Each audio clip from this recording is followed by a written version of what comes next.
नमस्कार प्यारे मित्रों, स्वागत है आपके अपने ही यूट्यूब चैनल द अपग्रोथ में। फ्रेंड्स, आज की इस क्लास में हम लोग जैकबोर्ड कक्षा 10 विषय हिंदी का सेट 1 का सभी बहुविकल्पीय प्रश्नों को देखेंगे। तो आइए बिना किसी देर की इस वीडियो को शुरू करते हैं। तो मॉडल प्रश्न पत्र में आप सभी देख रहे हैं, सामान्य निर्देश जो दिया गया है सो परीक्षार्थी यथासंभव अपने शब्दों में उत्तर दें। यानी जो भी यहाँ सारा क्वेश्चन पूछा जाएगा उसका उत्तर जो है सो अपने शब्दों में देना है। अगला पॉइंट जो है सो सभी प्रश्न अनिवार्य हैं, यानी सभी प्रश्नों का उत्तर देना अनिवार्य है। कुल प्रश्नों की संख्या जो होगी सो 52 होगी। उसमें से 1 से 30 तक बहुविकल्पीय प्रश्न होंगे और प्रत्येक प्रश्न के 4 विकल्प दिए गए हैं। सही विकल्प का चयन कीजिए। प्रत्येक प्रश्न के लिए 1 अंक निर्धारित है, यानी प्रत्येक प्रश्न जो 1 से 30 तक होगा उन सभी प्रश्नों का 1 अंक निर्धारित किया गया है। फिर देखिए प्रश्न संख्या 31 से 38 तक जो है सो यति लघु उत्तरीय प्रश्न है, जिसमें से किन्हीं 6 प्रश्नों का उत्तर देना है। और यह जो सारा प्रश्न होगा 31 से 38 तक सारा 2 अंक का होगा।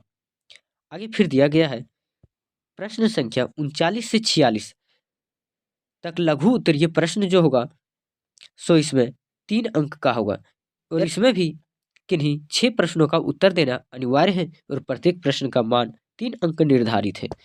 अगला जो है पॉइंट प्रश्न संख्या 47 से 52 दीर्घ उत्तरीय प्रश्न। 47 से 52 जो प्रश्न होगा, क्वेश्चन नंबर 47 से 52 तक दीर्घ उत्तरीय प्रश्न होंगे। इनमें से किन्हीं 4 प्रश्नों का उत्तर देना है। प्रत्येक प्रश्न का मान जो अंक निर्धारित किया है सो 5 अंक का होगा। यानी प्रश्न संख्या 47 से 52 तक का जो प्रश्न होगा वो सभी जो है सो 5-5 अंक का होगा।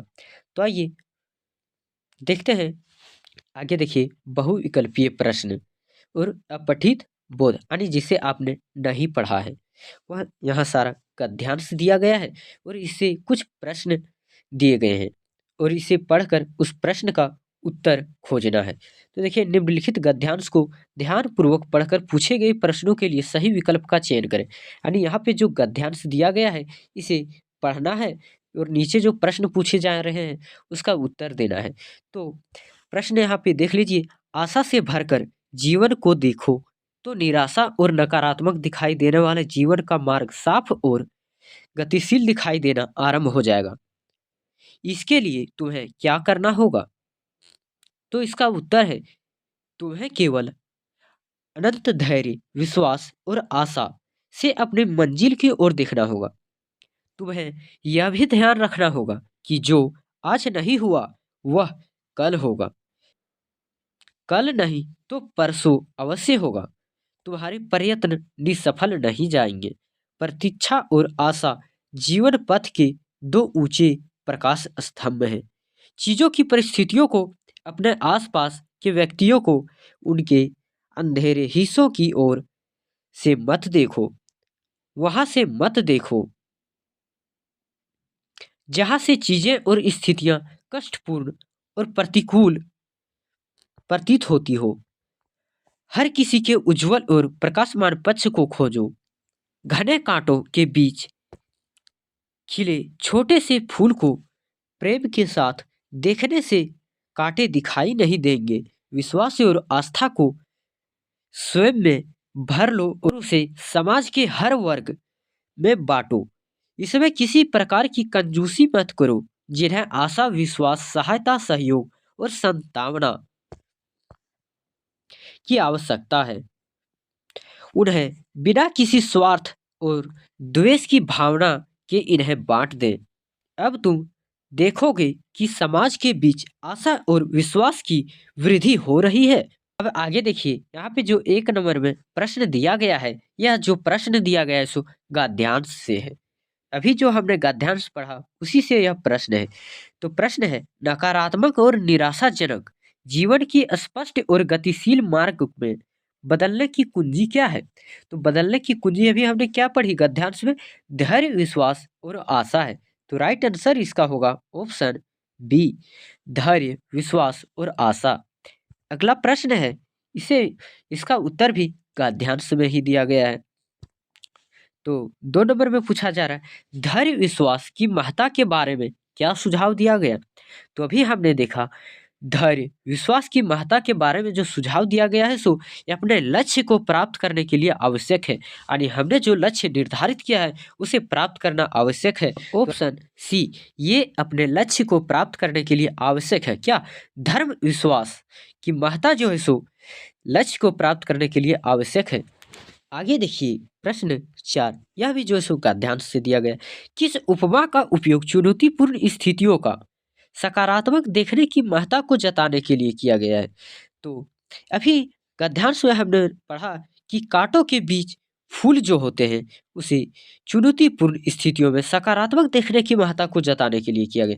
तो राइट आंसर होगा ऑप्शन बी, कांटों के बीच फूलों को पालना। प्रश्न है क्वेश्चन नंबर 5, प्रस्तुत गद्यांश के लिए उपयुक्त शीर्षक का चुनाव करें। यहाँ देखिए 4 ऑप्शन से दिए गए, इसमें से एक शीर्षक का चुनाव करना है। तो राइट आंसर होगा ऑप्शन डी, सकारात्मक का मार्ग, आशा और विश्वास। जो गद्यांश दिया गया है उसका शीर्षक होगा सकारात्मक का मार्ग, आशा और विश्वास। आगे देखिए यहाँ भी गद्यांश दिया गया है, इसे पढ़कर नीचे दिए गए प्रश्नों का उत्तर देना है। तो यहाँ देखिए प्रस्तुत पाठ्यांश को ध्यानपूर्वक पढ़कर पूछे गए प्रश्नों के लिए सही उत्तर का चयन करें। वैराग्य छोड़ो, बाहों की विवाह संभालो, चट्टानों की छाती से दूध निकालो, हे रुखी जहां भी धारा सिलाएं तोड़ो, पीयूष चंद्रमाओं का पकड़ निचोड़ो, चढ़ तू सेल शिखरों पर सौंप पियो रे, योगियों नहीं विजयों के सदृश जियो रे। आगे फिर दिया गया है क्वेश्चन जो है क्वेश्चन नंबर 6 में देखिए, कवि भारतीय युवकों को ऐसा जीवन जीने को क्यों कहते हैं? तो इसका राइट आंसर होगा ऑप्शन बी, योगियों जैसा नहीं पराक्रमी वीरों जैसा जियो। कैसा जीना है? योगियों जैसा नहीं, पराक्रमी वीरों जैसा हो। अगला प्रश्न है क्वेश्चन नंबर 7 में, पद्यांश में किसे सोम कहा गया है? तो पद्यांश में किसे सोम कहा गया है? तो सोम जो है सो धारा को कहा गया है। तो राइट आंसर होगा ऑप्शन बी, धारा। अगला प्रश्न है क्वेश्चन नंबर 8 में, योगियों नहीं विजयों के सदृश जियो रे का क्या संदेश है? तो इसका राइट आंसर होगा ऑप्शन बी, समृद्धि और सफलता के लिए प्रेरित करने वाला संदेश। समृद्धि और सफलता के लिए प्रेरित करने वाला संदेश को ही योगियों नहीं विजयों के सदृश जियो रे का संदेश है। अगला प्रश्न है क्वेश्चन नंबर 9 में, इस पद्यांश में कैसे जीवन को सराहा गया है? तो इस पद्यांश में जो है सो विजयी जैसे जीवन को सराहा गया है। तो राइट आंसर होगा ऑप्शन सी, विजयी। अगला है क्वेश्चन नंबर 10, इस कविता का मूल स्वर क्या है? तो इस कविता का मूल स्वर जो है सो यहावना है। तो इस प्रश्न का राइट आंसर होगा ऑप्शन सी, यहावना। इस कविता का मूल स्वर जो है सो यहावना है। आगे देखिए व्याकरण से कुछ बहुविकल्पीय प्रश्न दिए गए हैं। तो इन प्रश्नों को देखने से पहले आप लोगों से एक छोटी सी रिक्वेस्ट है, अगर आप लोग वीडियो पे नए हैं तो वीडियो को लाइक कर लें और हमारे चैनल को सब्सक्राइब कर लें। साथ ही साथ बेल आइकन को ऑल पे सेट कर लें ताकि हमारी वीडियो सबसे पहले आप तक पहुंचे। और अधिक से अधिक अपने दोस्तों के पास शेयर करें ताकि उन्हें भी पता चले कि जैकबोर्ड 2024 में जो होगी उसका मॉडल सेट जारी हो चुका है।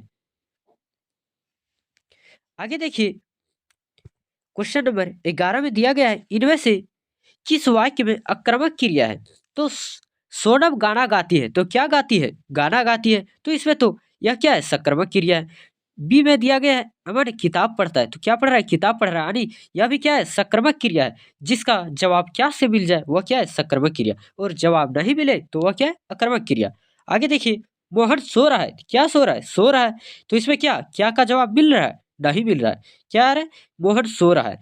तो इसका राइट आंसर होगा ऑप्शन सी, मोहन सो रहा है। अगला प्रश्न है क्वेश्चन नंबर 12, कौन सा वाक्य सक्रामक क्रिया का उदाहरण है? तो सक्रामक क्रिया का उदाहरण कौन सा होगा जिसमें क्या का जवाब मिलना चाहिए? बच्चा रोता है, क्या रो रहा है? बच्चा रोता है। इसमें क्या का उत्तर जो है सो नहीं आ रहा है। लड़का हंसता है, क्या हंस रहा है? लड़का हंसता है। कुछ क्या का जवाब नहीं आ रहा है। आगे देखिए, रीता खाना खाती है। रीता क्या खा रही? तो खाना खाती है। तो इसमें क्या है? क्या का जवाब जो है सो मिल रहा है।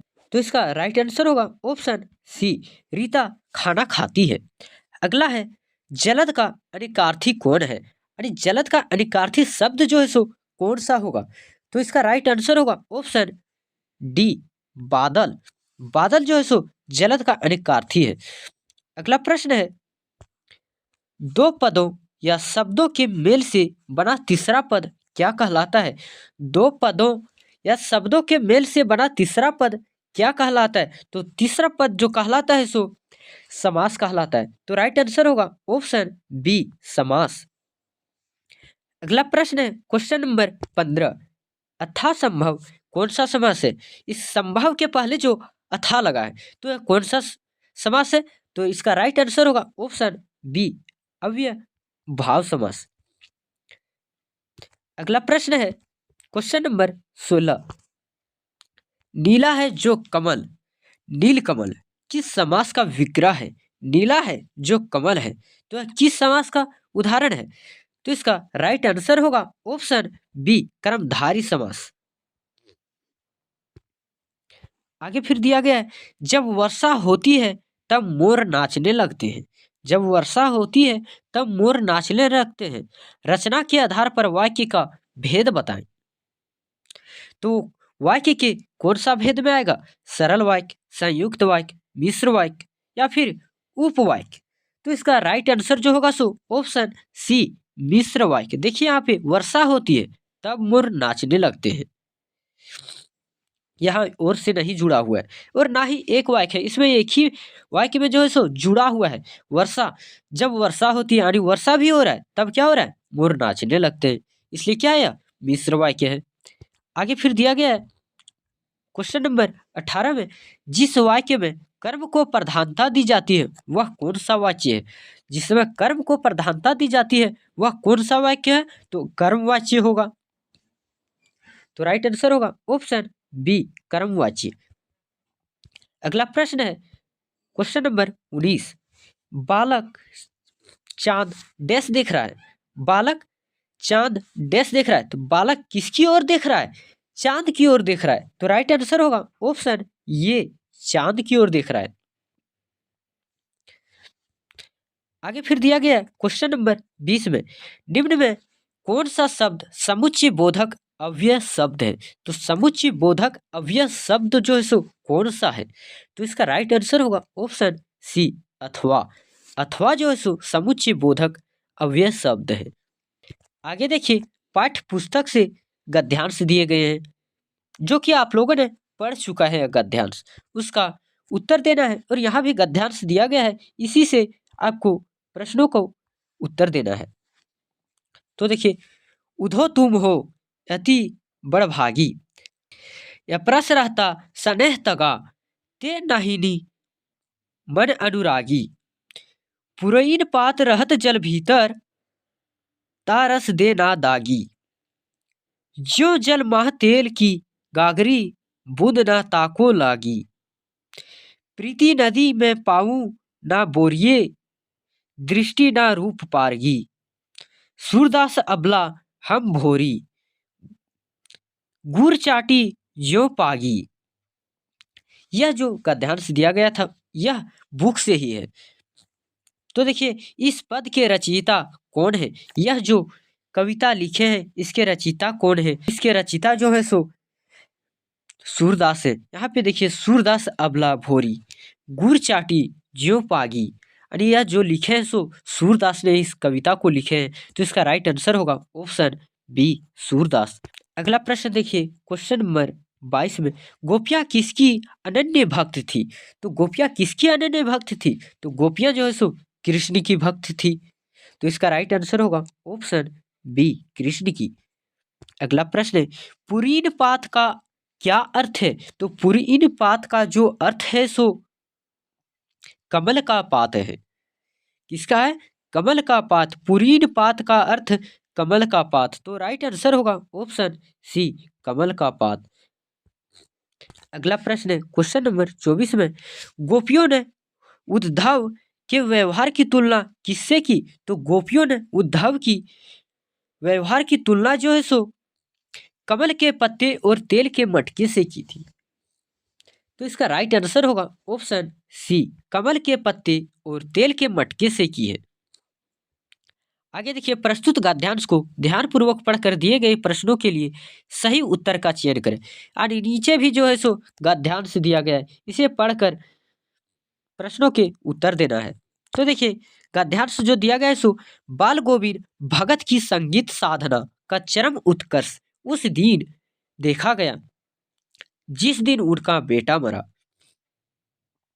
इकलौता बेटा था वह, कुछ सुस्त और बौदा सा था, किंतु इसी कारण बाल गोविंद भगत उसे योर भी मानते। उनकी समझ में ऐसे आदमियों पर ही ज्यादा नजर रखनी चाहिए या प्यार करना चाहिए, क्योंकि यह निगरानी और मोहब्बत के ज्यादा हकदार होते हैं। बड़ी साथ से उसकी शादी कराई थी। पुतोह बड़ी सुभग और सुशील मिली थी। घर की पूरी प्रबंधिका बनकर भगत के बहुत कुछ दुनियादारी से निवृत्त कर दिया था। अब देखिए, अभी हमने जो गद्यांश पढ़ा उससे कुछ प्रश्न दिए गए और उस प्रश्न के उत्तर को गद्यांश में ही देखना है। अगला प्रश्न देखिए, क्वेश्चन नंबर 25 में इस गद्यांश का पहला प्रश्न है, जो कि बेटे के मरने पर बाल गोविंद भगत क्या कर रहे थे? तो इसका राइट आंसर होगा ऑप्शन बी, गा रहे थे। बेटे के मरने पर बाल गोविंद भगत जो है सो गा रहे थे। यहाँ पे देखिए, बाल गोविंद भगत की संगीत साधना पर चरम उत्कर्ष उस दिन देखा गया जिस दिन उनका बेटा मरा। यानी क्या कर रहे थे? संगीत गा रहे थे, संगीत साधना कर रहे थे। अगला प्रश्न है क्वेश्चन नंबर 26 में, भगत जी का बेटा कैसा था? भगत जी का बेटा जो था सो कैसा था? तो भगत जी का बेटा जो था सो सुस्त और बोदा था। अभी हमने ऊपर में देखा कि उसका बेटा जो था सो सुस्त और बोदा था। यहाँ पे देखिए, इकलौता बेटा था वह कुछ सुस्त और बोदा सा था, कुछ सुस्त और बोदा सा था। यहाँ देखिए, अगला प्रश्न है क्वेश्चन नंबर 27, भगत जी की पुतोह कैसे थी? तो भगत जी की पुतोह जो थी सो घर का पूरा कार्यभार संभालती थी। तो इसका राइट आंसर क्या हो जाएगा? ऑप्शन सी, घर का पूरा प्रबंध करने वाली। आगे है क्वेश्चन नंबर 28 में, बोदा का क्या अर्थ है? तो बोदा का क्या अर्थ है? तो इसका राइट आंसर होगा ऑप्शन बी, मंद बुद्धि। बोदा का अर्थ है मंद बुद्धि। अगला प्रश्न देखिए, क्वेश्चन नंबर 29 में, सांप से डरकर भोलानाथ ने कहाँ शरण ली? तो सांप से डरकर भोलानाथ ने माता के आंचल में शरण ली थी। तो इसका राइट आंसर होगा ऑप्शन बी, माता के आंचल में। आगे देखिए, क्वेश्चन नंबर 30 में, जॉर्ज पंचम की नाक में किस पर व्यंग किया गया है? जॉर्ज पंचम की नाक में किस पर व्यंग किया गया है? तो सरकारी तंत्र पर जो है सो जॉर्ज पंचम की नाक जो चैप्टर है सो सरकारी तंत्र पर व्यंग किया गया है। तो इस प्रश्न का राइट आंसर होगा ऑप्शन बी, सरकारी तंत्र पर। अगर आप लोग ऐसे ही वीडियो के माध्यम से जैक बोर्ड 2024 की शानदार तैयारी करना चाहते हैं तो वीडियो को लाइक करके और अधिक से अधिक अपने दोस्तों के पास शेयर कर लें, ताकि हमें भी जो है सो थोड़ी सी मोटिवेशन मिले। आगे जो प्रश्न दिया गया है क्वेश्चन नंबर 31 में, यति लघु उत्तर, ये प्रश्न यह सारा जो है सो आप लोग पीडीएफ में देख लीजिएगा और पीडीएफ का लिंक टेलीग्राम चैनल पर अवेलेबल है, आप वहां से आसानी से डाउनलोड कर सकते हैं और टेलीग्राम चैनल का लिंक जो है सो डिस्क्रिप्शन बॉक्स में दिया गया है। आज की इस क्लास में इतना ही। धन्यवाद। जय हिंद, जय भारत।